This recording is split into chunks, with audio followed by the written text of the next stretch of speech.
wonderful, thank you.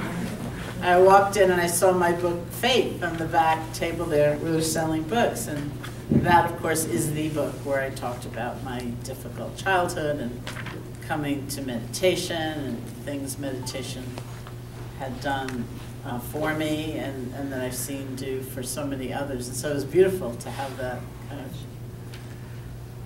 it's true, I wasn't born all that happy. Or maybe I was, actually, it's hard to say, I don't remember way back then. But how many of you are from Tucson, actually? Okay, anybody not? Where are you from? Fresca. Oh, I've been there. It was very cold when I was there. Where else? Oregon. Oregon. Welcome. Well, I mean, not today. I mean. Okay. Flagstaff. Flagstaff, Phoenix. All right. Canada. Where? Canada. Oh, yes. Welcome. It's warm here. New Jersey. Just for a visit? Pardon? Just for a visit? Or you live here Just now? for a visit here, yes. Wow. I live here. They're visiting. Okay. Thailand. Thailand. You probably get the prize. I did this once teaching at Omega and somebody raised their hand and said India. And it's kind of like that. Welcome. Okay, well this is a wonderful opportunity to be together, and thank you everybody involved in all the arrangements, because I know that these things often seem magical, but really behind the scenes there's an awful lot that goes on. That's just sheer work making it happen. And it's great. It's great to have a chance to be together with you all and for us to do practice together and really explore some beautiful and incredible topics like love and compassion and difficulties therein, and what's real and what's not real in those terms. And for those of you who heard Bob Thurman last night speaking, I forget exactly what he said, but he said in the Tibetan tradition, today is a day, because it's full moon, it's a certain full moon, it's a day where every good deed that you do is magnified, like, was it 1 billion times or something? 100 billion. 100 billion times, okay. Right, well he said if you recite one, as an example, if you recite one Om Mani Padme Hum, which is a Tibetan kind of mantra of loving kindness, then that is amplified 100 billion times. And so just think of it, every moment of mindfulness you have here, or every moment of extending loving kindness, at least according to that view, is going to be amplified 100 billion times. So really, we can sit for a few minutes and go hang out at the pool, because we've done our job. It's great.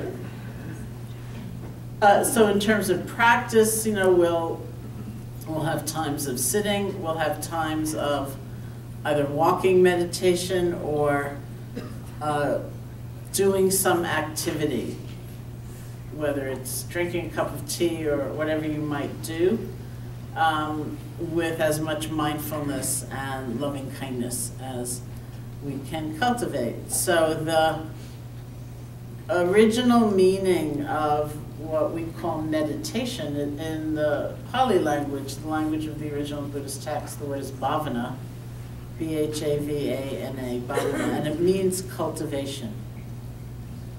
So the feeling tone of it is very much like cultivating the ground. We're going to cultivate the ground so that those things we're interested in can emerge, can come into being.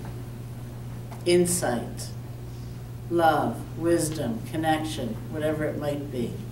We're going to cultivate the ground, we're going to help create the conditions so that these various forces can emerge.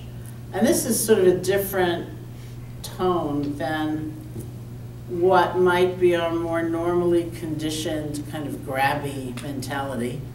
Like, well, if I do have an insight before lunch, maybe I don't have to come back. And I can spend the afternoon telling everyone about it. that's just how we're trained. That's like our conditioning. But the spirit of cultivating the ground is much more patient. It's different for us, right?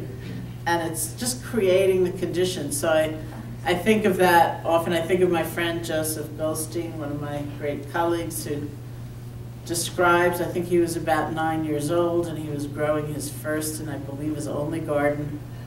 And he said he'd get so impatient when the little green fluffy stuff would start coming up on top of the carrots that he would just like reach over and pull them out to help them grow faster.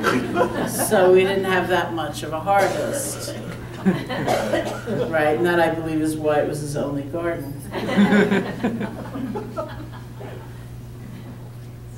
But in contrast to that sense of needing instant gratification, we're just going to cultivate the ground. And also in Tibetan Buddhism, there's a very kind of cute expression that is used as a translation for the word bhavana. So when we say meditation, in some schools of Tibetan Buddhism, they say getting used to it, or getting familiar with it, getting used to it. So that, of course, brings up the question, like, what's it that we're getting used to? And this seems based on the idea, or the belief even, that we have all pretty much had powerful experiences of connection, of clarity, of understanding, of love, but we don't tend to be awfully used to them. We don't tend to live there. And so we practice meditation not to get something that's like so far away from us or so kind of almost unthinkable about any of us attaining. We practice to be able to live in the deepest places we have already known. You know, but maybe we've had that experience, it was very fleeting, and you know, could have been caused by anything. Sometimes it's caused by a lot of pain and suffering. Sometimes it's caused by art or music or friendship or love or all kinds of things, right? But maybe it comes and it goes, and then we think, what was that? Or I don't trust that. Or I think I won't tell anyone about that. Or I think I'll tell everyone about that. But mostly, I don't know how to get that back.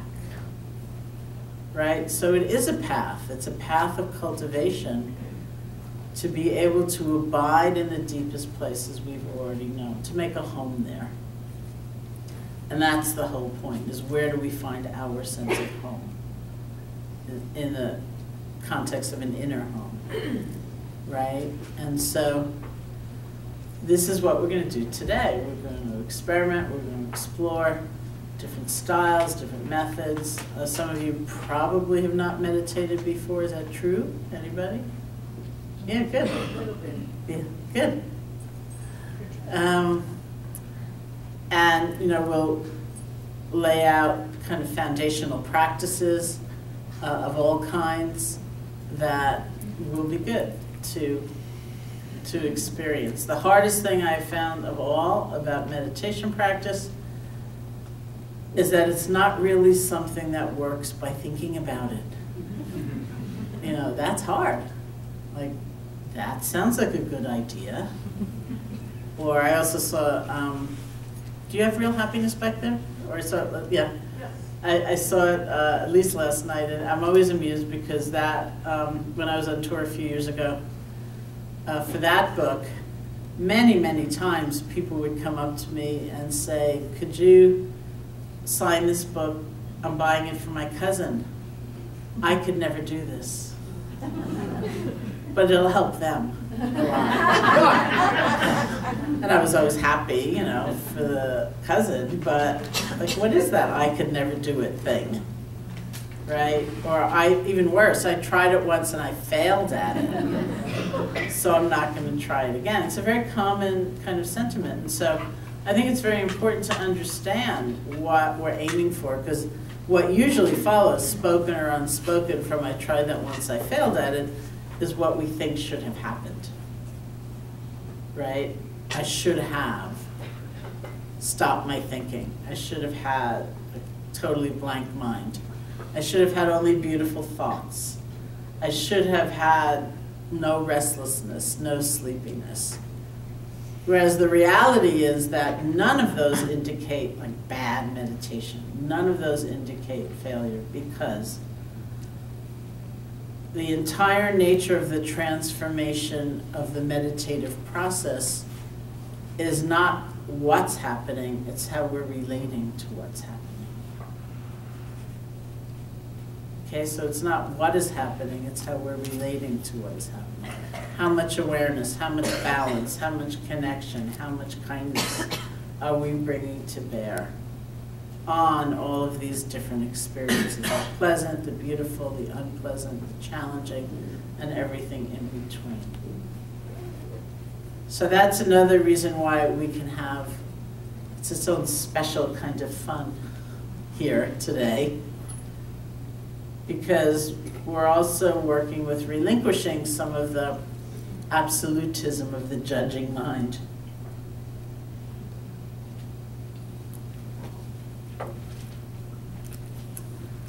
So compassion, love, having that sensibility toward those whom we like and those whom we don't like so much. All beings, it's confounding, isn't it? And mostly I find it a tremendous exploration on what these words actually might mean. My first book was called Loving Kindness, and that, of course, is a weird term. We don't necessarily use that term at all in casual conversation. And I often wonder if that makes the quality itself seem somewhat arcane or removed from day-to-day life, which it shouldn't be. And it's a big, big exploration. I have a friend who told me he was reading that book, Loving Kindness, on the New York City subway. And he was so embarrassed to be seen reading a book called Loving Kindness that he was like cleverly placing his finger over the title. And I took a look at it one day and I thought, those are big letters, you know? He must have really just like slapped his hand on there. But isn't that funny? And so it brings up all that we consider and all we think about in terms of what is strength? What makes me really strong? What's power? What have I been taught? What actually seems to be my experience? What's weakness? What's happiness? Can I really find a kind of abiding happiness in one more revenge fantasy, for example? Or is there something else? What's balance? What does it mean to have loving kindness for myself and someone else? What does it mean to have compassion for someone and know absolutely I'm not gonna give in, because it would be wrong? What does it mean to have compassion for somebody and realize at the same time, like, I can't fix it. Doesn't seem to be in my hands to make it all better. And we might pursue all these analytically, but we don't necessarily, because it's experiential. Just as we do these practices, there's just layers and layers and layers of realizations and understandings and instincts and intuitions and, you know, challenges, all these things that will come up in a very real way. So we practice. We work to make it real rather than think nice for my cousin, or next year when I move to a quieter place, or, you know, when I get more sleep, or whatever it might be. That's really the incredible moment where we see what we can make real right now, whatever our experience might be.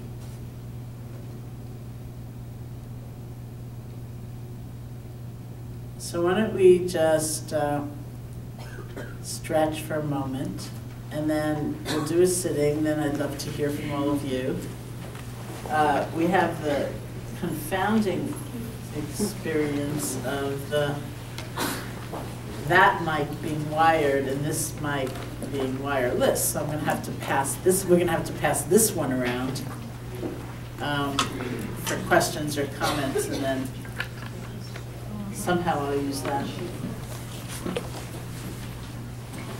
Does not a longer stand? That one will not go any higher than that, no. Okay. We'll make it work. I can always hold it.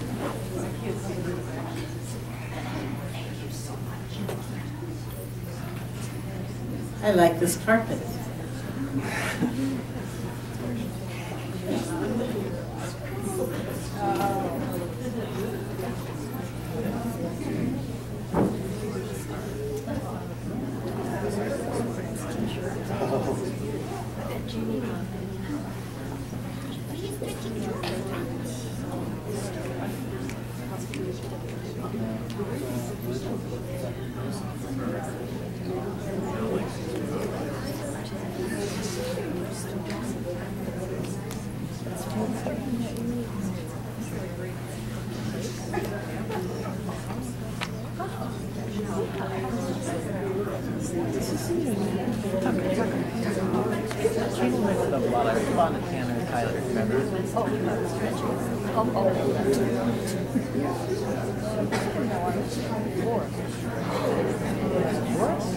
I used to have a boyfriend before. Like, tall guy.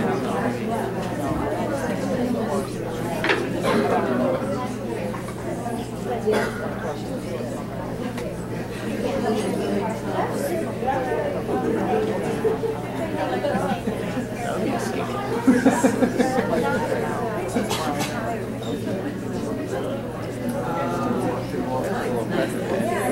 Conversations here.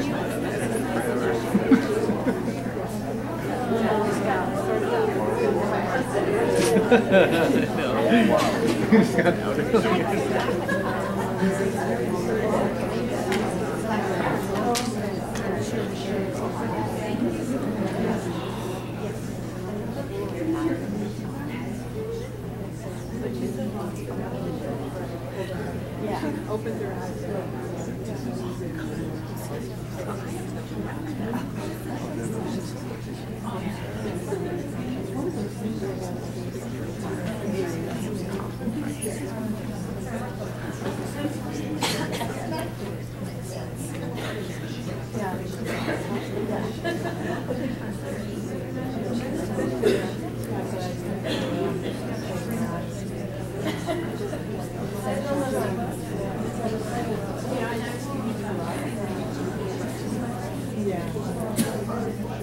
Okay, how are we doing?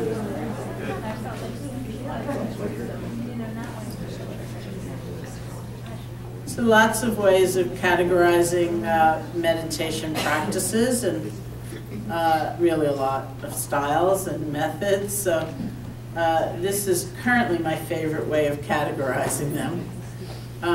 There are lots of practices that are usually based on mindfulness in particular as a quality of mind that are all about helping us see more clearly what our experience actually is without so much projection or distortion. That's really the goal of those practices. So one example would be the story I often tell about. I was teaching with my friend Joseph somewhere, and he and I were sitting in the kitchen having a cup of tea. And a man came in some distress and said to Joseph, "I just had a really terrible experience." So Joseph said, "Well, what happened?" And he said, "I felt all of this tension in my jaw, and I realized what an incredibly uptight person I am, and how I always have been and I always will be." And Joseph said, "You mean you felt a lot of tension in your jaw?" And he said, "Yes, I've never been able to get close to people, and I'm never going to change." And Joseph said, "You mean you felt a lot of tension in your jaw?" And it was really interesting for me, like looking back and forth and back and forth. And finally, Joseph said to him, it's bad enough to feel all that tension in your jaw. Why are you adding a miserable self-image? Right? And so that is one of the ways we talk about mindfulness. We want to find those add-ons, right? We have tension or pain or distress. We start projecting it into the future. What's it going to feel like next month? What's it going to feel like next year? We have a beautiful, wondrous experience, but we wanted something else. So we don't even take in the great thing that's happening because we're fixated on that other thing. Or here's an example of that. I go to Washington, D.C. fairly often to teach. And one year I was there during cherry blossom season when cherry blossoms are, blooming. It's just so beautiful, but I could only get to the base in the area with most of the trees at night. So the following year, my friend knew that I'd only gotten there at night, and she was determined she was going to get me there during the day. So I got to DC, she drove me to that area, where all those cherry trees are, and I looked at them and I thought, oh, they're beautiful. Look at those blossoms. They're so gorgeous. They're so delicate and wonderful. And then my friend said, oh no, they're past the peak. And suddenly I thought, I'm having an inferior experience. This isn't good enough, right? It's things like that, ways we hold on, we project, we interpret, not based on fact, right, that change the way we experience the reality of the present moment. And so we're never going to be able to dismantle that.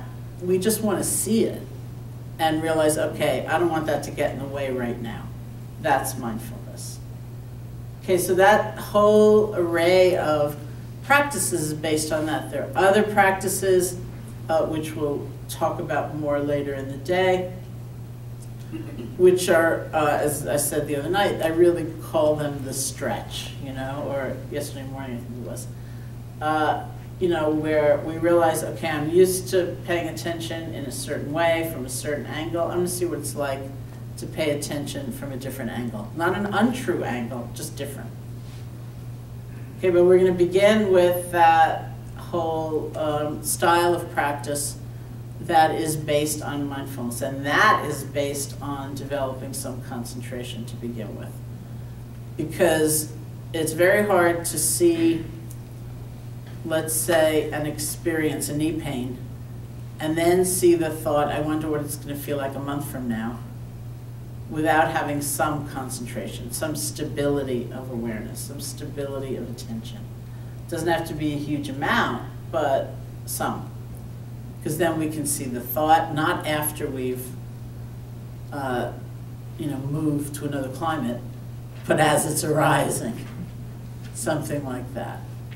And the beginning of most concentration practices is choosing an object, could be any object, resting our attention there, finding our attention has wandered, usually pretty quickly, and then bringing our attention back. So that over time what happens is this attention, this energy, which is used to flying all over the place, gets more collected, more centered, more grounded. We have a sense of cohesion, of wholeness, just from that practice. As simple as it sounds, even simplistic, it's not that easy to do. And it's also got some powerful effects. So what is that object that is like home base, that we're centering our attention on? Could be anything. Could be, and here we have some of the massive variety of meditative techniques. It could be a sound, could be an image, could be a mantra, visualization, a prayer, something happening in the body. In this particular school of meditation, we tend to start with using the feeling of the breath, the actual sensations of the in and out breath as that centering object, because of a few things. Most predominantly, as one of my early teachers said, the breath is very portable. So then if you're looking at what can I do at work? What can I do in a difficult conversation? What can I do dealing with a bureaucracy that's frustrating me? In order to ground, in order to center, you've got the breath, right? You're at that contentious meeting at work and tempers are starting to flare and anxiety is starting to rise. You don't have to open up the closet door, pull out all this equipment, sit down cross-legged, burn the incense, bring out the gong, close your eyes and look weird, right? You're breathing. Nobody even has to know you're doing it. We practice in a formal sense, both here or maybe you sit every day, something like that, because that's what helps us remember in that meeting, in that government bureau, stuck in traffic, right? I can come back to the breath. And once we do that, we're more centered and we're more in touch, because when we come back to the breath, we come back to ourselves, we come back to this moment, we remember our priorities, we remember what we care about. It's a very powerful tool, although it sounds so simple. Okay, so I'm going to guide you through the sitting, just working with that, with returning our attention to the feeling of the breath and deepening some amount of concentration. So you can sit comfortably. These chairs are pretty good, aren't they? See if your back can be straight without being strained or overarched. We want some balance there too. It's like you want to feel some energy in your body, but not like so much you're really hyper and tense. We also want to be relaxed, but not like so relaxed that your waist slumped over, as though you couldn't care less. So feel your own way into what feels like a balanced posture to you. And you can close your eyes or not. If your eyes are open, they could also be like a little bit open. You could find a spot to rest your gaze, let it go.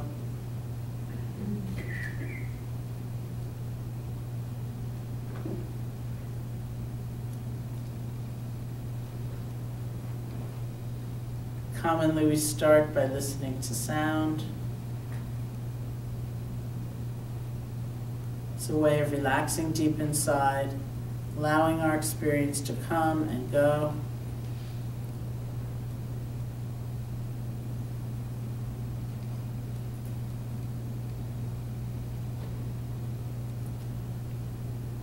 Of course, we like certain sounds and we don't like others.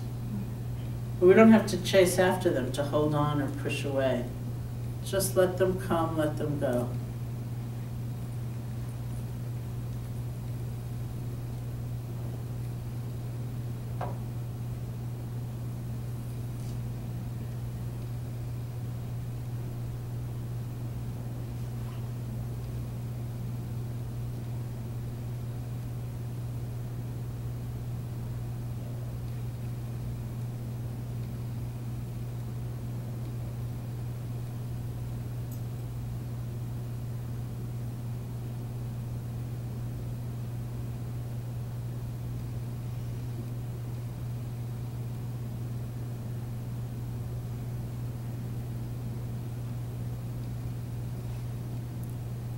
Bring your attention to the feeling of your body sitting, whatever sensations you discover.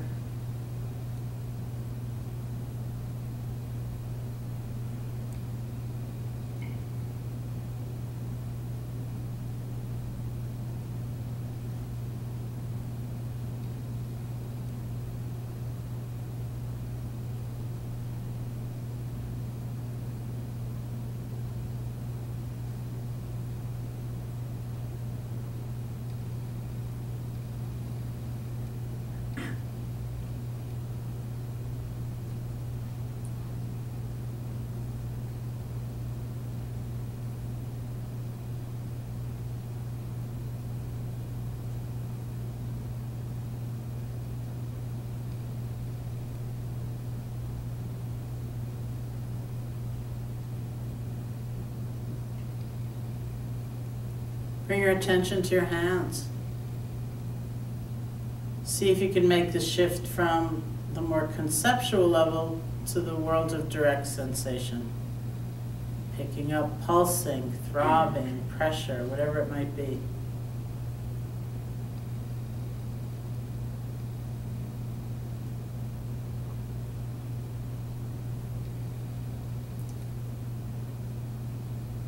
You don't have to name these things, but feel them. This is where we rest our attention.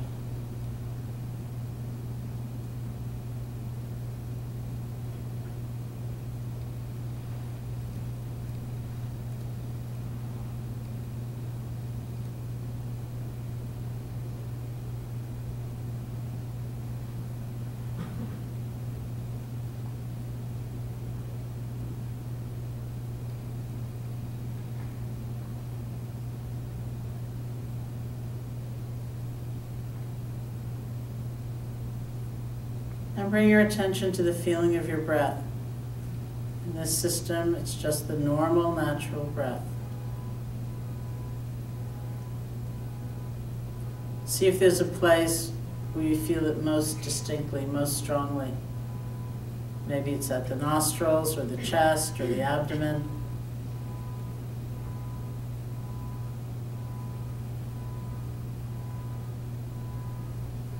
And find that place. Bring your attention there and just rest. See if you can feel one breath.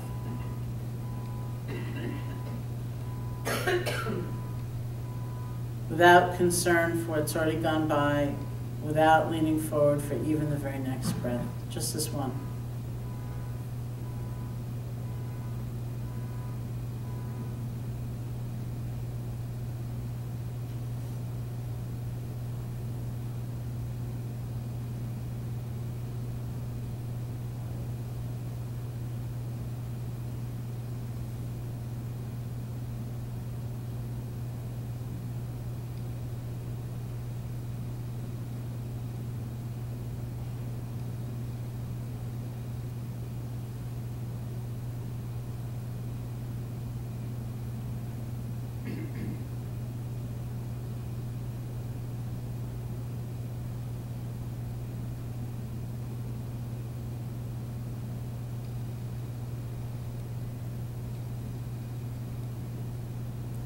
If sounds or images or sensations or emotions should arise, but they're not all that strong, if you can have them be in the background, if you can stay connected to the feeling of the breath, just let them float on by. You're breathing. It's just one breath.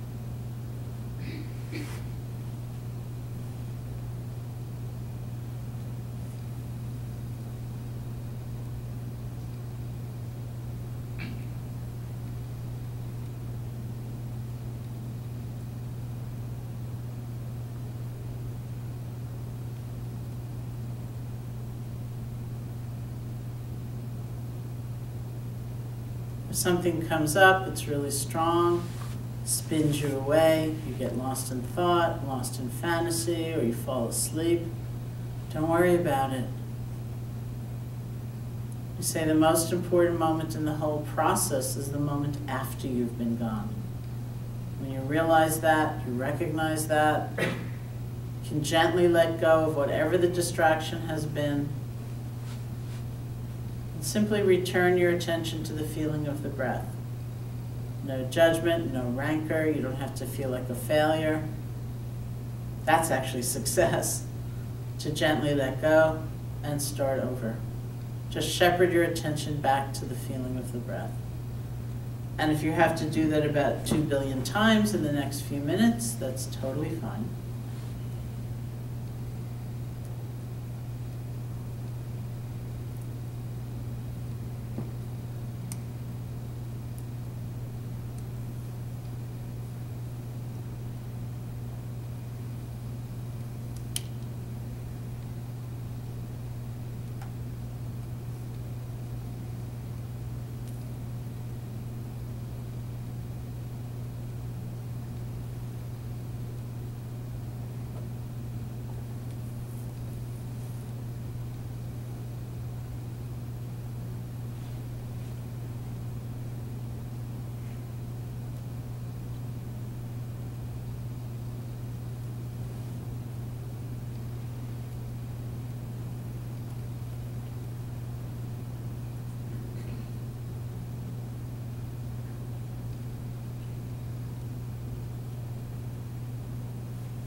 You can pay particular attention to that moment when you have been lost, when you emerge with the recognition perhaps, oh, it's been quite some time since I last felt a breath. How do you speak to yourself in that moment? Can you infuse some loving kindness and compassion into that voice? Practice letting go. Practice beginning again.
And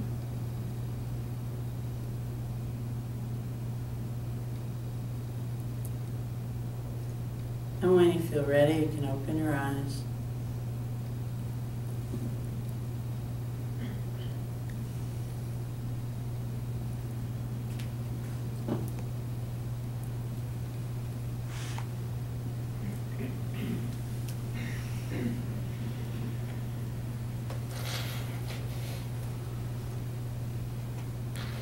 I should also say that now please don't worry if you felt very sleepy or restless.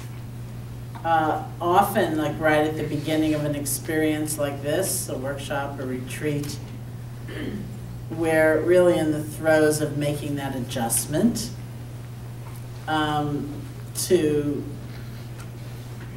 much less sensory stimulation, for example, than we might be used to, or still reliving everything we did this morning and getting here. And often in the beginning of a retreat of whatever length, whatever amount of experience you might have in meditation, the two most common experiences are sleepiness and restlessness. Sometimes when I'm starting a retreat, I feel like there are these two voices inside my mind. One voice says, oh, there's nothing happening here, it must be time to go to sleep. Right? So even if I just slept for 15 hours, I sit down to meditate and I conk out. The other voice says, oh, there's nothing happening here, let's make something happen. Maybe I can change my flight, you know? What about that, right? What about another book? And so this could be a torrent of just thinking and planning and creating. And it's not that those totally disappear, the sleepiness or the restlessness, after a certain point, but they tend to be worse right at the beginning. Because we're just adjusting to slowing down a little bit, not having the TV on, or not reading constantly, or checking our iPhones, or those of us who have. Someone in this room doesn't have a smartphone, but we're not going to discuss that. Oh, more than one person. So those people who do, you know, it's clearly compelling for some of us to be constantly in touch. Linda Stone, this woman Linda Stone, coined this phrase, continuous partial attention, which kind of marks our society at this time. It's almost as though, for some of us, it's like we're so afraid of missing something that we're constantly looking for stimulation. So it's an adjustment, and that's okay. Also, we might get really sleepy just because we're tired, right? It's often the case that people come to an experience like this, which means stopping ordinary activity, and suddenly realizing, whoa, I've been carrying a lot, or that's really fatiguing. It's a little bit like, going on a vacation and that's when you catch a cold, because you're finally able to relax a little bit. So these experiences are very common. They're not a problem. Much more of a problem is completely believing the thought, which often arises, that says something like, oh no, I'm going to be sleepy all day. Or every time I try to meditate for the rest of my life, it's going to be exactly like this. That's like the guy with the jaw, right? So that's our tendency, and it will happen, it will come up, but we don't have to believe it. We can see that thought, just kind of let it go, come back to our experience in the moment. So do you have any questions or comments, anything you'd like to talk about? I think one way we're going to try this is I'm going to turn off this mic so it doesn't make terrible sounds as it's being passed around. If you raise your hand, we'll get you the mic, and then you'll have to turn it back on, and then I'll use the other microphone. Thank you. Anna, we're recording this talk. It's going to be on the internet. The camera's on Sharon, so nobody can see who you are when you're talking, but if you want to say something that you don't want recorded, just let me know and we can turn the camera off.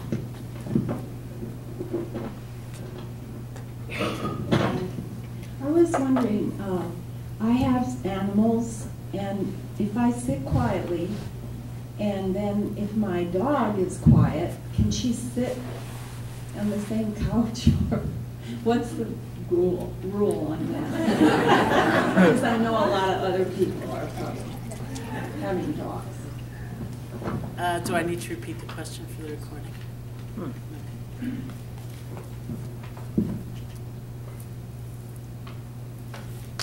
Okay. Whew.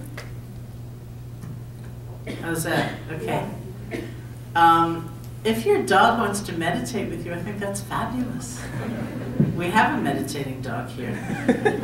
She's done several retreats. She or he? She. She's done several retreats. With me alone. I may not be her only teacher.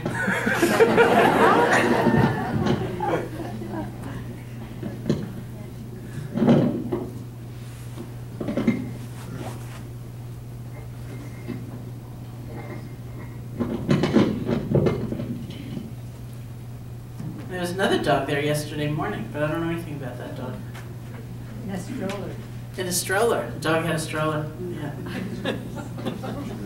My kitty's always in my lap when I meditate. Right. I loved that thought about how do I feel when I realize I've been gone and I come back. And I come from a really robust Lutheran Protestant background. And I realized for the first time then that I'm both the prodigal child and then I'm the rejoicing parent.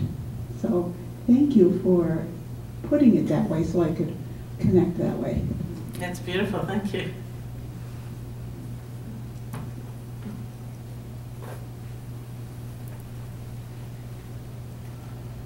I'm a social worker and I'm working with geriatric patients, and many of the people I work with have pretty severe chronic pain.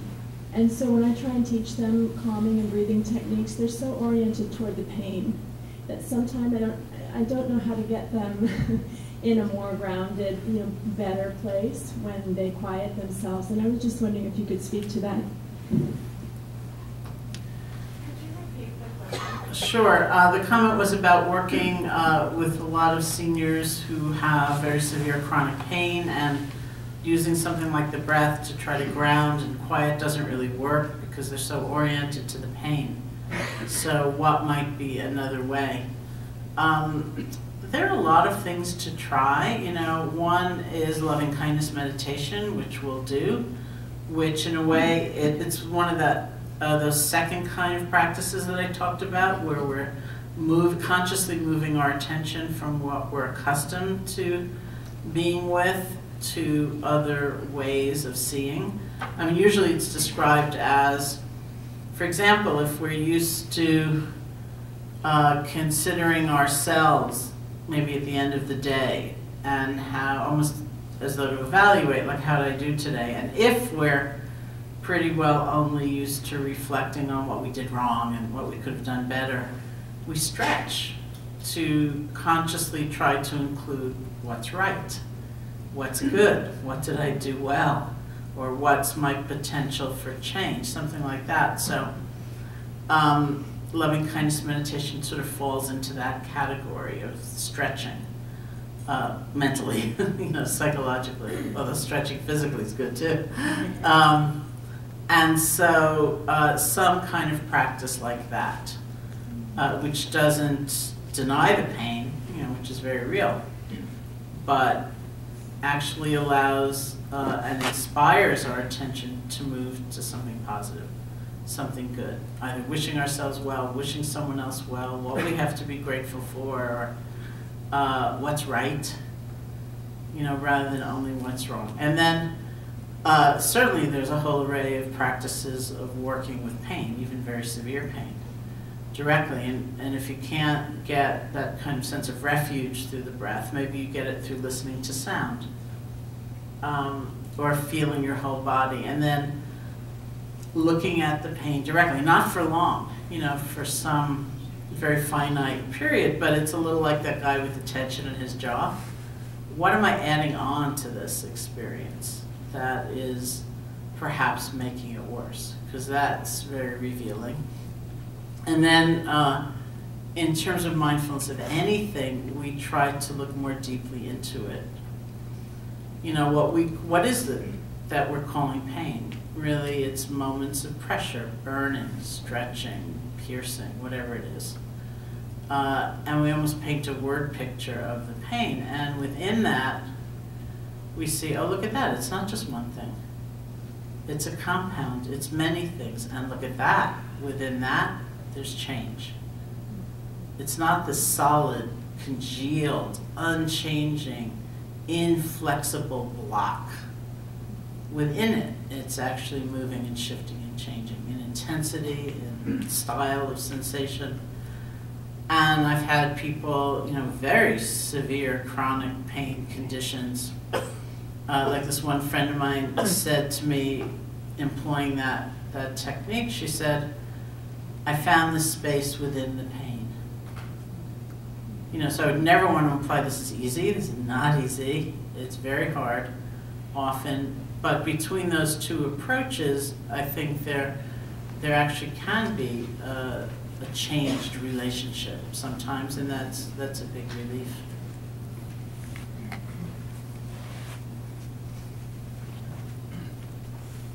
There's Faith down on the floor.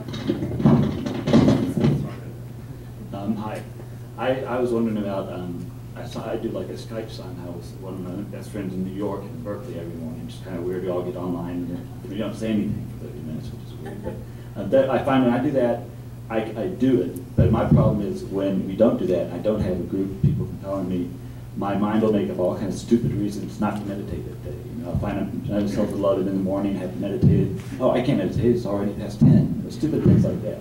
And I was wondering if you have any techniques to make yourself meditate. All right, so techniques to make yourself meditate. I love the Skype idea. I have a group, I have a cyber sangha myself. It's only 5 people.